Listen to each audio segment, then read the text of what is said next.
لو بھائی جوانوں، آج ہم ردر فورڈ کا ایکسپیریمنٹ کریں گے اور یہ دیکھیں گے کہ ردر فورڈ نے کیسے ایکسپیریمنٹ کیا تھا اور اس سے کیا رزلٹ نکالا۔ لو جی، ردر فورڈ نے ایکسپیریمنٹ کیا تھا جس کا نام ہے Rutherford gold foil experiment.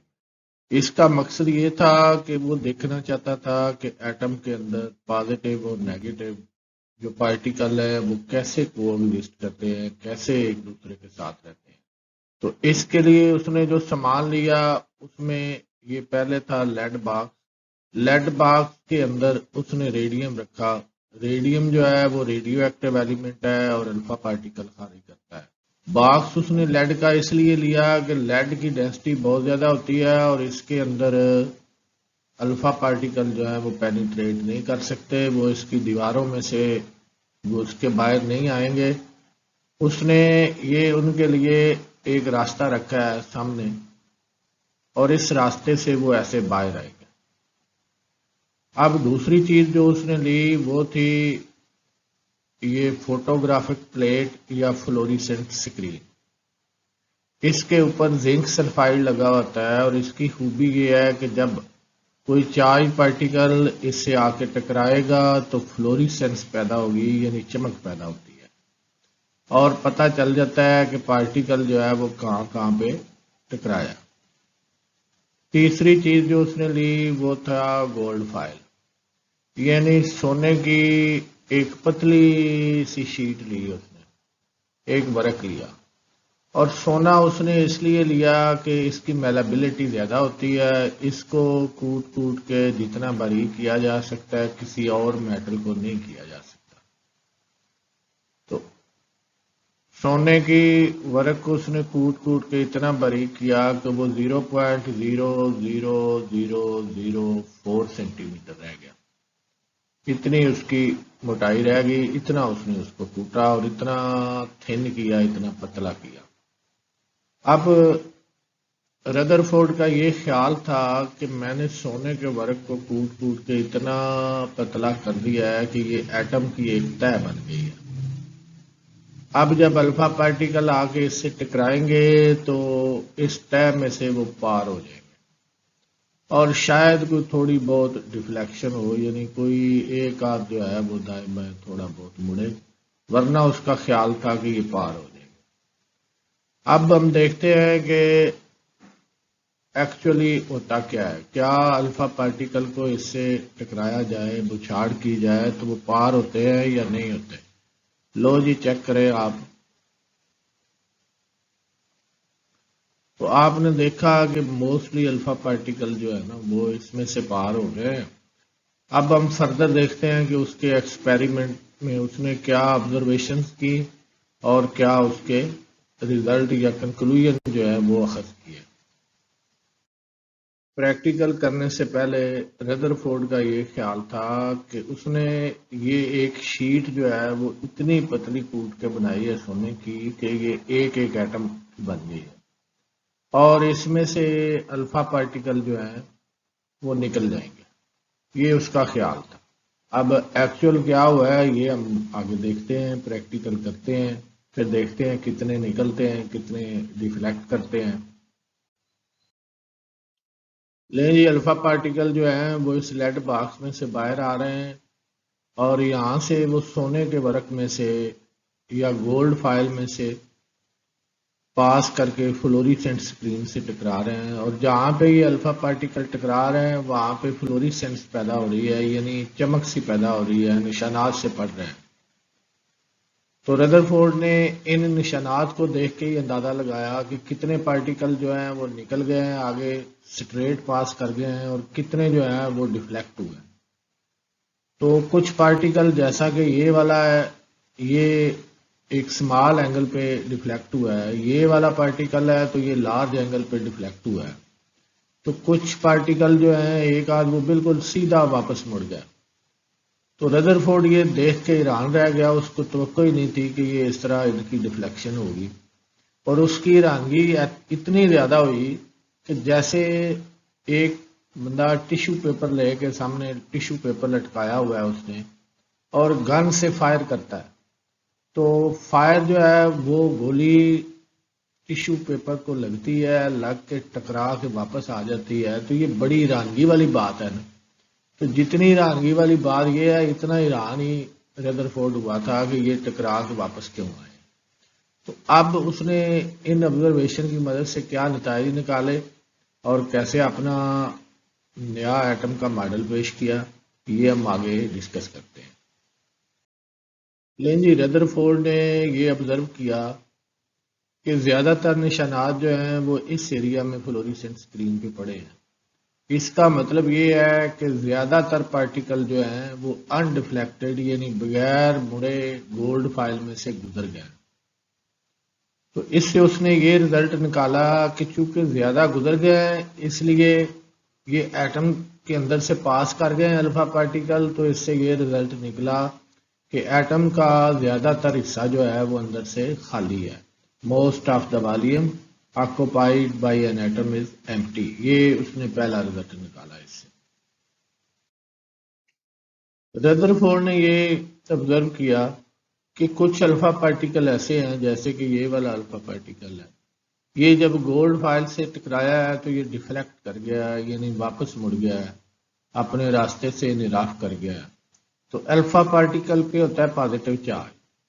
تو ردرفورڈ کا یہ خیال تھا کہ گولڈ فائل کے اندر جو ایٹم ہے ان کے اوپر بھی کوئی پازیٹیو چارج والی چیز موجود ہے جس نے الفا پارٹیکل کو ریپیل کیا ہے۔ تو اس چیز کا نام اس نے رکھا نیوکلیس۔ تو اس نے رزلٹ یہ نکالا کہ there is a centre of positive charge in an atom which is called nucleus. اب نیکسٹ ہم دیکھتے ہیں، ردرفورڈ نے یہ آبزرو کیا کہ کچھ پارٹیکل جو ہیں وہ بالکل ری باؤنس کر گئے ہیں، یعنی اس سے ٹکرائے ہیں اور واپس اس طرح مڑ گئے ہیں۔ تھے تو یہ چند ایک ہی پارٹیکل ایسے جنہوں نے کمپلیٹ ری باؤنس کیا، لیکن اس سے اس نے یہ رزلٹ نکالا کہ وہ نیوکلیس سے ٹکرائے ہیں اور ٹکرا کے واپس مڑے ہیں۔ اب الفا پارٹیکل جو ہے اس پہ 2 یونٹ پازیٹیو چارج ہوتا ہے اور اس کا میس جو ہے وہ 4 AMU ہے۔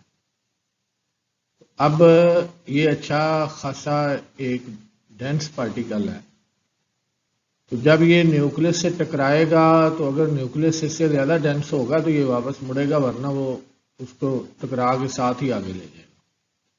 تو اس سے اس نے یہ رزلٹ نکالا کہ the nucleus is very dense and hard and causes the complete rebounce of alpha particle۔ اب نیکسٹ دیکھتے ہیں۔ نیکسٹ جی ردرفورڈ نے آبزرو کیا کہ صرف چند ایک پارٹیکل جو ہیں وہ ری باؤنس ہوئے ہیں، وہ ڈیفلیکٹ کیا انہوں نے، موسٹلی جو ہیں وہ اس میں سے پاس کر گئے۔ تو اس نے اس سے یہ رزلٹ نکالا کہ جنہوں نے ری باؤنس کیا ہے یا ڈیفلیکشن کی ہے الفا پارٹیکل نے تو وہ نیوکلس کی وجہ سے کی ہے۔ چونکہ کم پارٹیکل ڈیفلیکٹ ہوئے ہیں اس لیے نیوکلس کا سائز جو ہے وہ چھوٹا ہے۔ اگر بڑا سائز ہوتا تو اس سے زیادہ الفا پارٹیکل ٹکرانے تھے اور زیادہ الفا پارٹیکل نے ڈیفلیکٹ کرنا تھا۔ تو اس آبزرویشن سے اس کا رزلٹ یہ نکلا کہ نیوکلس جو ہے اس کا سائز ایٹم کے مقابلے میں بہت چھوٹا ہے۔ نیکسٹ آبزرویشن ردرفورڈ کی یہ تھی کہ پازیٹیو چارج جو ہے وہ ایٹم کے نیوکلس میں موجود ہوتا ہے، تو لہذا پازیٹیو اور نیگیٹو اکٹھے تو نہیں رہ سکتے۔ تو اس نے یہ رزلٹ نکالا کہ پازیٹیو جو ہوتا ہے وہ نیوکلس میں ہوتا ہے، اس لیے نیگیٹو چارج یعنی الیکٹران جو ہیں وہ آؤٹ آف نیوکلس ہوں گے اور وہ ریوالو کریں گے round the nucleus. The electrons are out of nucleus and revolve around the nucleus, یہ اس کا کنکلوژن تھا۔ ردرفورڈ کا یہ خیال تھا کہ چونکہ ایٹم ایز اے ہول ایک نیوٹرل پارٹیکل ہے، لہذا number of proton are equal to the number of electron in an atom. Rutherford نے یہ رزلٹ نکالا کہ نیوکلس چونکہ بہت ڈینس ہے اس لیے الیکٹران کے سوا جتنے بھی فنڈامنٹل پارٹیکل ہیں ایٹم کے وہ سارے نیوکلس میں موجود ہوتے ہیں اور ان کو مجموعی طور پر نیوکلیان کا نام دیا گیا۔ اب ہم سمری دیکھتے ہیں جی، جتنے بھی رزلٹ نکالے ان کی کیا سمری بنتی ہے. تو پہلا پوائنٹ یہ بنتا ہے جی most of the volume occupied by an atom is empty, یعنی ایٹم کا زیادہ تر حصہ جو ہے وہ خالی ہے. دوسرا ہے there is a centre of positive charge in an atom which is called nucleus. دوسرا یہ بنا کہ ایٹم کے درمیان میں پازیٹیو چارج والا نیوکلس موجود ہوتا ہے. تیسرا یہ ہے the nucleus is very dense and hard, یعنی نیوکلس کی ڈینسٹی بھی زیادہ ہے اور سخت بھی ہے، یعنی بھاری ہے اور سخت ہے. چوتھا ہے the size of nucleus is very small as compare to the total volume of an atom, کہ ایٹم کے سارے والیوم کو دیکھا جائے تو اس کے مقابلے میں نیوکلس کا سائز جو ہے وہ بہت چھوٹا ہے. پانچواں ہے the electron are out of nucleus and revolve round the nucleus, یعنی الیکٹران نیوکلس میں نہیں ہوتے، وہ نیوکلس کے ارد گرد ریوالو کرتے ہیں. چھٹا ہے number of electron in an atom is equal to the number of proton, ایٹم میں الیکٹران اور پروٹان کی تعداد ہمیشہ برابر ہوگی. ساتواں ہے except electron all other fundamental particle lies within the nucleus that are known as nucleon. ساتویں میں یہ ہے کہ جتنے بھی پارٹیکل ہیں ماس وائی الیکٹرانز کے، وہ سارے کے سارے نیوکلس میں موجود ہوتے ہیں، اور ان پارٹیکل کو مجموعی طور پر نیوکلیان کا نام دیا گیا. ردرفورڈ کا اٹامک ماڈل جو تھا وہ پرفیکٹ نہیں تھا، لیکن اس کے باوجود بھی اس کی بڑی امپارٹنس ہے، کیونکہ اس نے سائنسدانوں کو ایک ایسا راستہ دیا جس پر سوچ کے انہوں نے ایک نیا ماڈل جو ہے وہ بنایا. تو اس پہ مختلف طرح کے آبجیکشن لگائے گئے، جس میں پہلا یہ تھا کہ ایٹم جو ہے اگر الیکٹران اس کے گرد موو کرتے ہیں تو وہ انرجی خارج کریں گے اور بالآخر وہ نیوکلس میں گر جائیں گے اور ایٹم تباہ ہو جائے گا. تو ایسا ہوتا نہیں. تو کیوں ایسا نہیں ہوتا؟